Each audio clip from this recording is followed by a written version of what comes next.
imagine time after time saying the right thing. Sharon Horne-Ellstrom here, and today is day 1359 of What's She Up To Now, documenting the journey as I transition from brick and mortar corporate world of business, 48 years in businesses of my own, owner or primary major owner in 27 different industries, as well as over a quarter century of that time simultaneously in corporate America, working for some very cool corporations. I got to admit, some of the biggest, brightest, most amazing corporations in the world, and they still exist today, of course.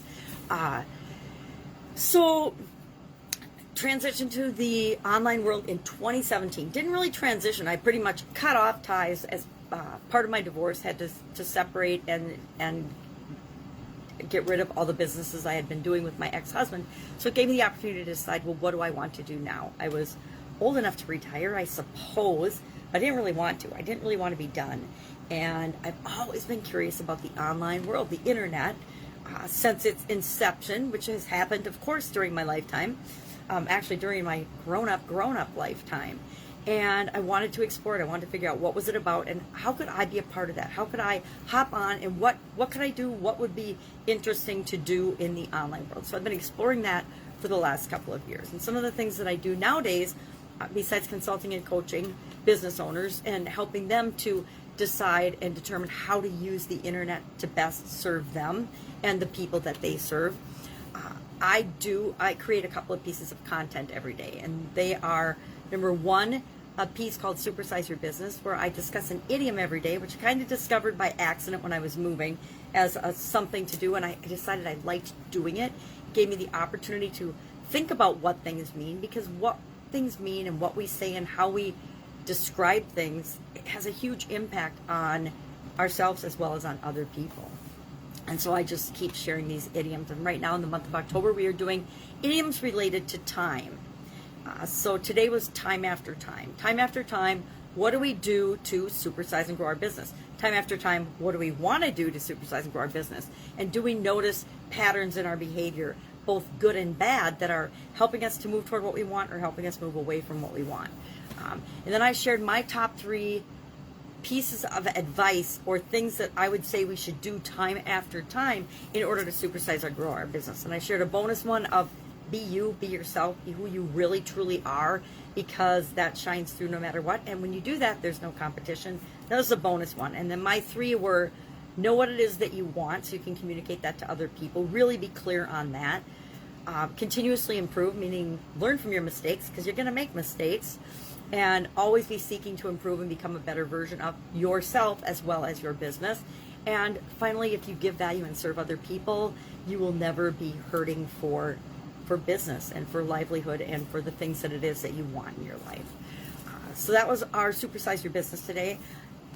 Coincidentally, not really coincidentally, but our annual challenge today, our challenge this year to do one thing every day that centers us to get to know ourselves better, was about kind of thinking before you speak, and before you speak, run what you're going to say through 3 filters. And they were, is it true? Is it necessary?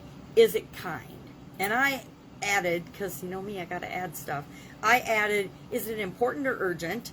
And is it for them or is it for you? Is it the thing that you're saying for them or for you? If I'm sharing my opinion, if I'm really being honest with myself, I'm sharing my opinion for me.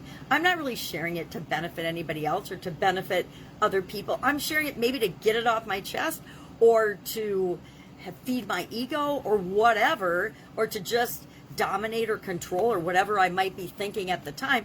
But that's why I'm sharing my opinion. It's not because it's urgent or necessary. It might be, it's true for me, but it doesn't mean it's true for anybody else.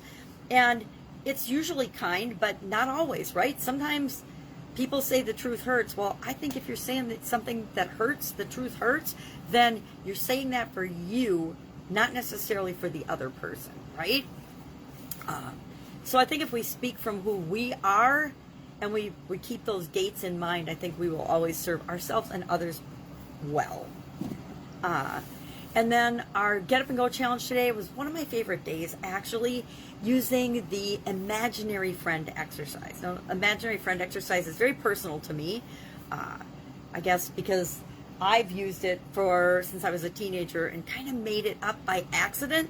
But but discovered how powerful it can be as an adult to have someone, an imaginary person, that you can bounce ideas off of. It's like having your own mastermind, but in your, like Napoleon Hill talked about, but your own mastermind in your mind that you bounce ideas off of. Very, very, very powerful. And I use that today to share the S in the SOAP framework for story with respect to the area and aspect of our life of relationships. Relationships, physical, and financial are the three big areas that come up time and time again with all my coaching and consulting students and clients. So